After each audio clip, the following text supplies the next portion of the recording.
A união estável dá direito à pensão por morte? Fala pessoal, eu sou o Romeu Roman e você está no INSS Sem Segredo. Hoje vamos falar sobre uma dúvida que vocês sempre nos perguntam aqui nos comentários. Vamos nessa? Roda a vinheta, editor!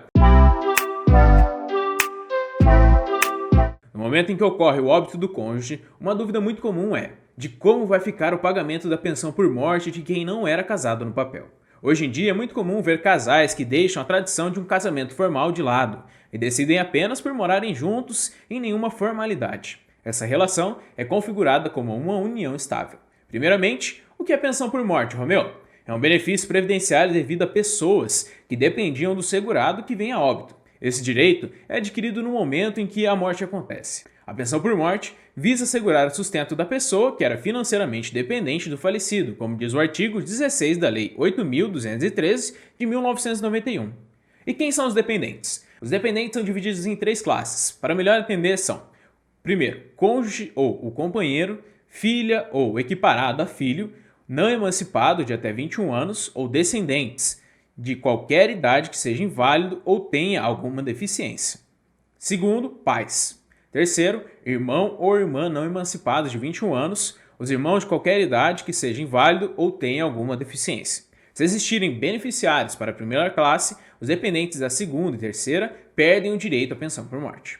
Suponhamos que você, como companheiro ou companheira e dependente da pessoa que veio a óbito, acaba excluindo os pais e os irmãos de ter o direito ao benefício.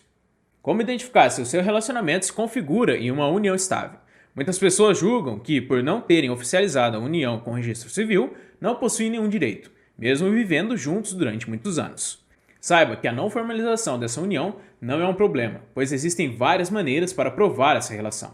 Você sabia que a união estável está prevista no caput, artigo 1723 do Código Civil, que fala: é reconhecida como entidade familiar a união estável entre o homem e a mulher, configurada na convivência pública, contínua, duradoura e estabelecida com o objetivo de constituição de família.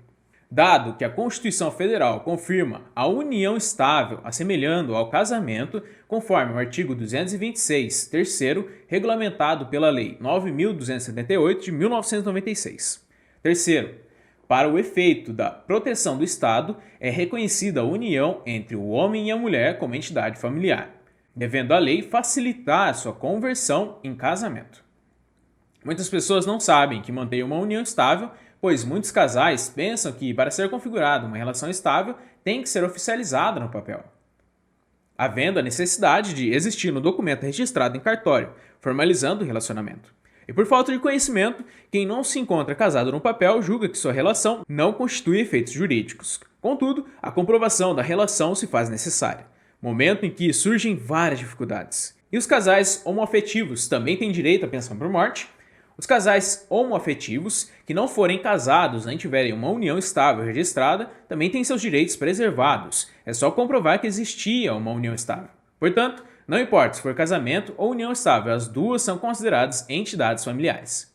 Documentação necessária. Assim, para comprovar a união estável não registrada, é necessário apresentar no mínimo 3 documentos dessa lista: certidão de nascimento de filho, fruto de ambos, certidão de casamento celebrado no religioso, declaração do imposto de renda do falecido, em que conste o interessado/companheiro como seu dependente, testamento em reconheça a união estável ou conste o companheiro como herdeiro, contrato particular ou escritura pública de união estável, comprovante de residência 2, constando o mesmo endereço residencial no mesmo período, o mais recente possível, financiamento bancário em que ambos tenham adquirido algo juntos, conta bancária conjunta, dependência em plano de saúde, apólice de seguro ou previdência complementar da qual conste o segurado como instituidor e a pessoa interessada como sua beneficiária, ficha de internação do falecido em que conste o companheiro como responsável/acompanhante e certidão de óbito em que conste o nome do companheiro ou companheira. Você também pode solicitar que o INSS aceite testemunhas que possam comprovar a união. Esse procedimento é chamado de justificação administrativa, mas é necessária pelo menos uma prova de união estável. Importante, essa lista de documentos é só um exemplo. Nem sempre se faz necessária toda essa documentação. Já para dar entrada na pensão por morte, será necessário estar com a seguinte documentação em mãos: documentos pessoais seus e do falecido, certidão de óbito ou documento que comprove a morte presumida originais. Nos casos de menores ou deficientes mentais, precisa ter a procuração ou termo de representação legal, incluindo documento de identificação com foto e CPF. Documentos que comprovem os pagamentos pelo falecido para o INSS, como carteira de trabalho, extrato dos CNIs, certidão de tempo de contribuição, carnês, documentação rural e outros que você pode encontrar. Documentos para comprovar a sua qualidade de dependente. Por quanto tempo posso receber esse benefício? A pensão por morte pode ter a duração de 4 meses ou mais, dependendo muito da idade e do tipo do beneficiário. Se for para os pais do falecido, o benefício é vitalício até eles virem a óbito, se a dependência econômica for comprovada. Já para os filhos, a pensão é paga até eles completarem 21 anos de idade, exceto em casos em que os filhos têm alguma incapacidade ou deficiências. E para os irmãos, vale a mesma regra dos filhos. No caso do cônjuge ou ex-cônjuge divorciado ou separado judicialmente que recebe a pensão alimentícia, o benefício terá duração de 4 meses, a partir da data do óbito, em 2 situações. Primeiro, a morte tenha ocorrido antes do segurado completar 18 contribuições. Segundo, união estável ou casamento com início de 2 anos antes do óbito do segurado. A pensão ultrapassará o período de 4 meses quando o falecimento aconteça após o segurado ter completado 18 contribuições e a união estável ou casamento tenha durado pelo menos 2 anos. A morte tenha acontecido em decorrência de um acidente, independentemente das 18 contribuições ou dos 2 anos de união estável ou casamento.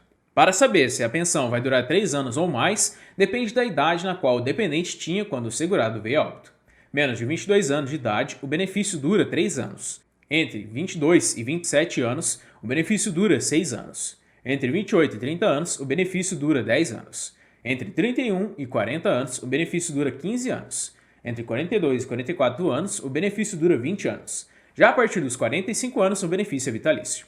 O cônjuge com algum tipo de invalidez ou deficiência recebe o benefício enquanto durar a invalidez ou deficiência. Não será exigida o tempo de convivência nem a quantidade mínima de contribuições. Um novo relacionamento finaliza a pensão por morte? Não. O que ocorre é que o viúvo ou viúva não consegue 2 pensões por morte. Suponhamos que uma pessoa receba uma pensão por morte do ex-marido falecido e se case mais uma vez. Nesse caso, essa viúva deverá escolher qual a pensão mais vantajosa quer receber, já que não pode obter 2 benefícios. Portanto, entende-se que o novo casamento não cancela por si só o benefício da pensão por morte.